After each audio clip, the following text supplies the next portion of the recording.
Lo dijo él. A primera hora. 6 de la mañana con 27 minutos, como lo habíamos anunciado previamente, ya se encuentra conectado vía Zoom con nosotros el concejal de Quito, Wilson Merino. Concejal, muy buenos días, muchísimas gracias por su conexión aquí en A Primera Hora. No tenemos el audio, concejal, tal vez si lo puede activar, por favor. Ahí, perfecto. Gracias, Andrea, buenos días. Empezar deseándole a usted muchísima felicidad por su matrimonio, el proyecto más importante que puede tener una persona. Le deseo de todo corazón muchísimo éxito. Muchísimas gracias, concejal, por aquello. Muy bien, vamos a iniciar entonces a conversar y teníamos aquí también en agenda sobre su propuesta de modelos de seguridad, pero antes de empezar a conversar sobre esto, quisiera también tratar el tema del informe de Contraloría que señaló la responsabilidad del municipio capitalino, del alcalde de Quito, Pavel Muñoz, en una compra presuntamente irregular de 60 trolebuses. ¿Qué piensa, qué opina del informe de Contraloría? Gracias, Andrea. Desde la curul del Movimiento Imparables, hace más de 1 año y medio, venimos generando alertas sobre este esquema ilegal de adquisición de bienes y servicios a través de intermediarios. No es algo nuevo para nosotros. Estuve en la Comisión de la Salud, de Movilidad, perdón, y se lo dije varias veces al gerente de la empresa.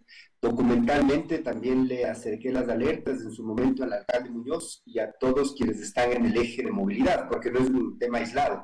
Esto se repite, este esquema se repite en la Secretaría de Movilidad, se repite en la empresa de pasajeros, se repite en la empresa Metro, en Emaceo, y es algo que la ley no lo permite, ¿no? Y en el país hay que apuntalar la cultura de la legalidad. Si el gerente tuviera algo de vergüenza en la cara, tenía que haber ya puesto la renuncia cuando se conoció el informe de la Contraloría, donde se establece responsabilidad administrativa por cerca de $80,000, donde se establece un perjuicio de $2.5 millones y donde también se establecen indicios de responsabilidad penal. Eso no ha sucedido. El alcalde Muñoz, lejos de revisar su equipo en el eje de movilidad, lo ha mantenido, y eso nos va a obligar como curul del Movimiento Imparables ir un paso más allá. Así que bueno, me apena que no se tome en cuenta lo que las instituciones están diciendo, lo que la Contraloría está diciendo, lo que la curul del movimiento en su momento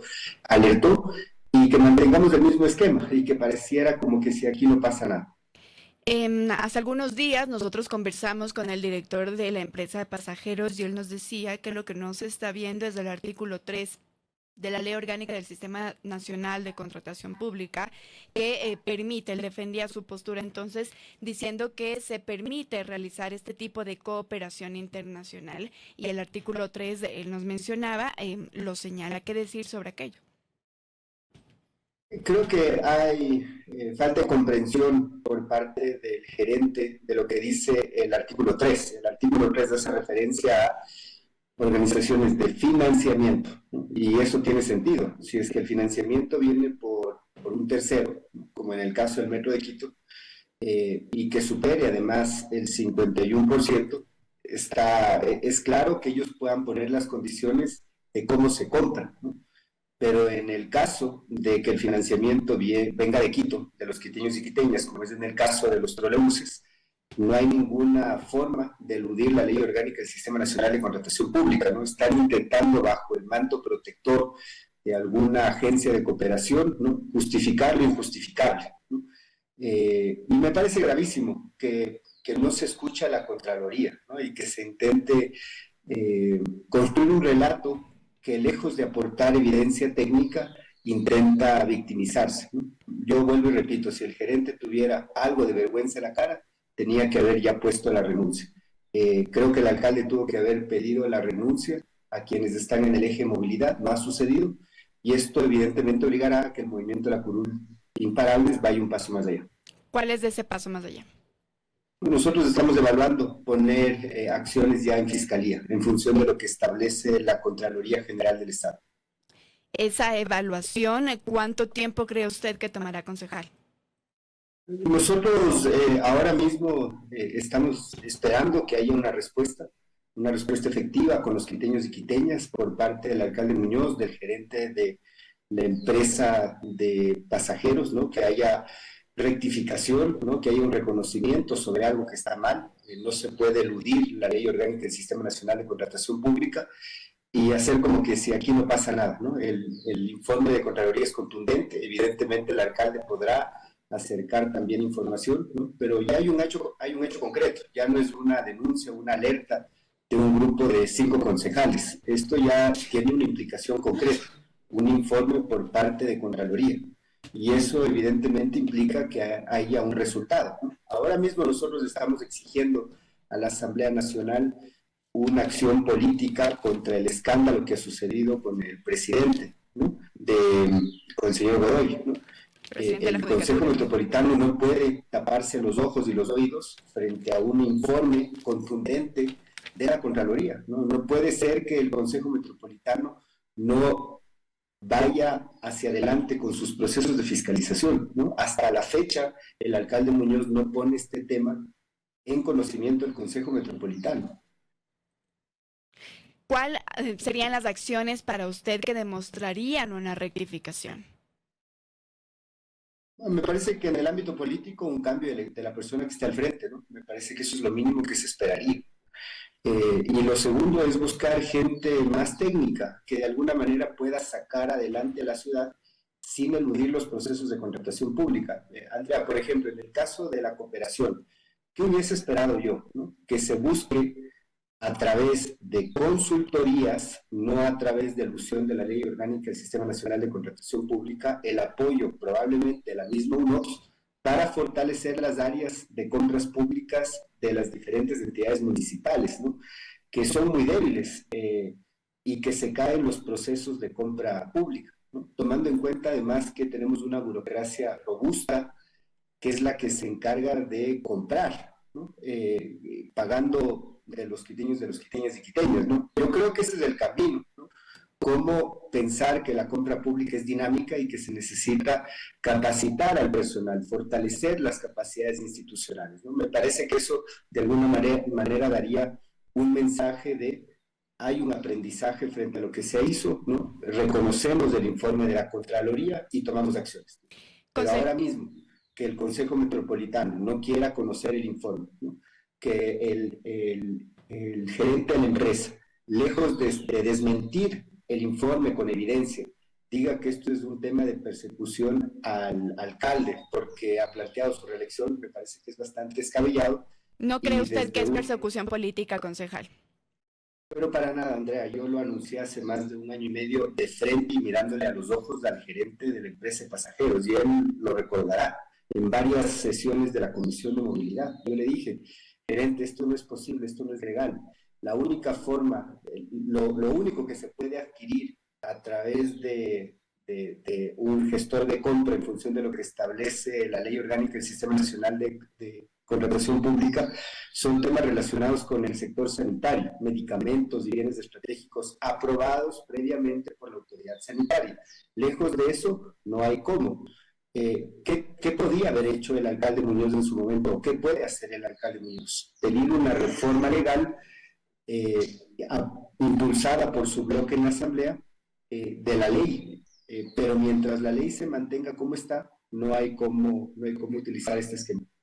Concejal, volviendo entonces a estas acciones que podrían tomar desde imparables, ¿esto podría ser a inicios del próximo año, a inicios de enero del 2026? Sí, Andrea, nosotros también nos hemos dado un tiempo, son momentos donde se necesita paz y tranquilidad, ha sido un año difícil, ¿no?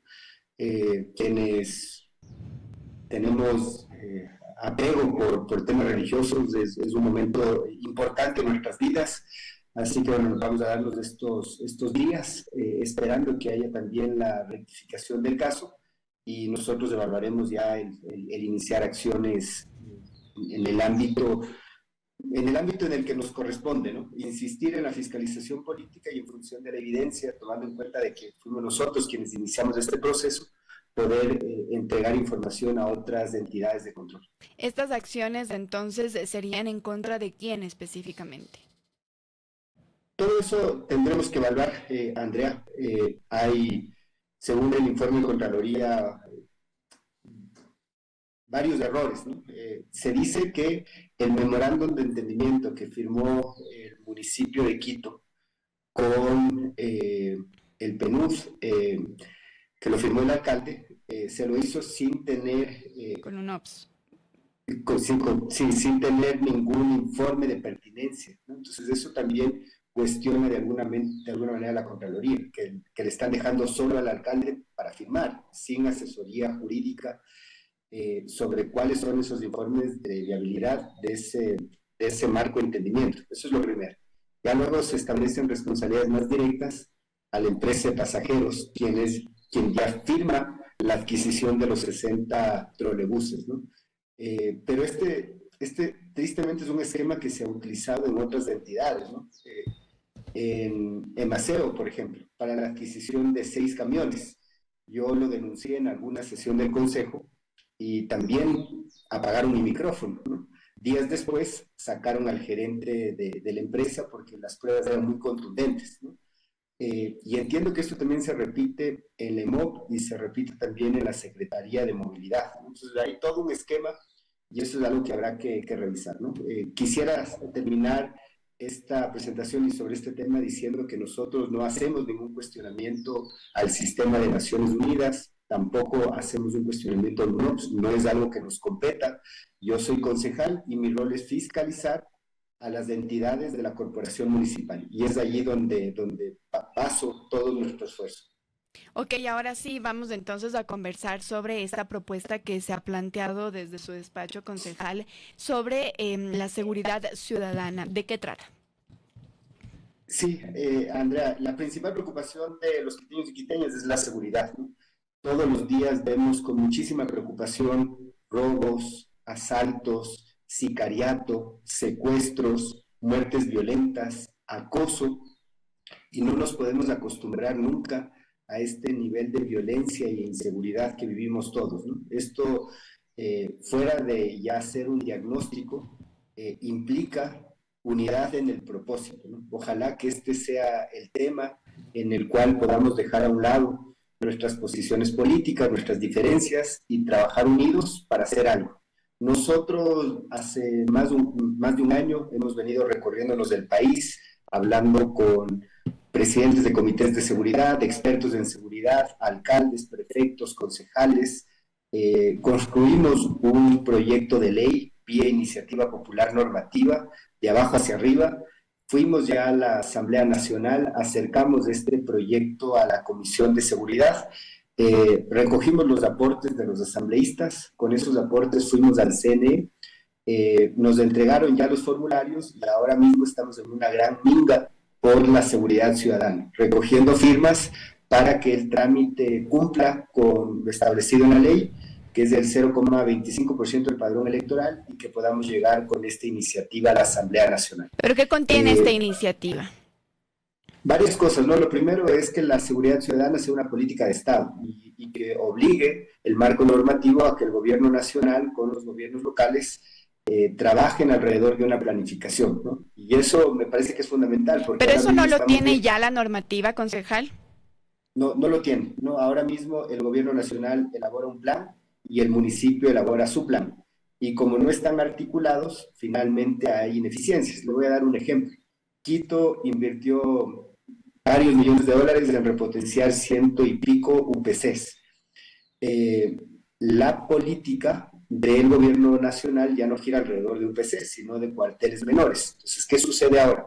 Tenemos lindas UPCs con los recursos de los quiteños y quiteñas de la tasa de seguridad, pero que están inhabitadas, ¿no?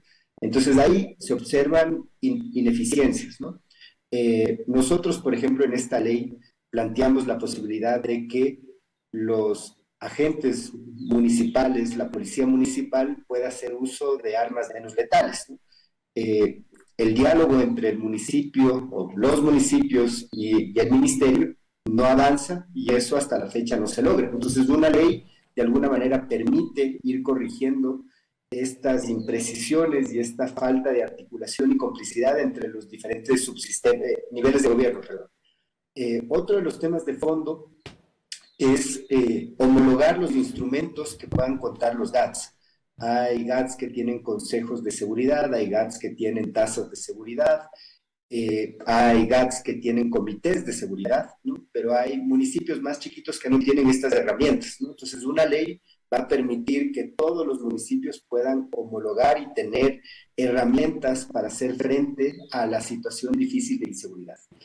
Y quizás lo de fondo es recuperar el concepto de la policía municipal a través de un cuerpo de protección ciudadana que articule a todas las dependencias municipales del eje de seguridad.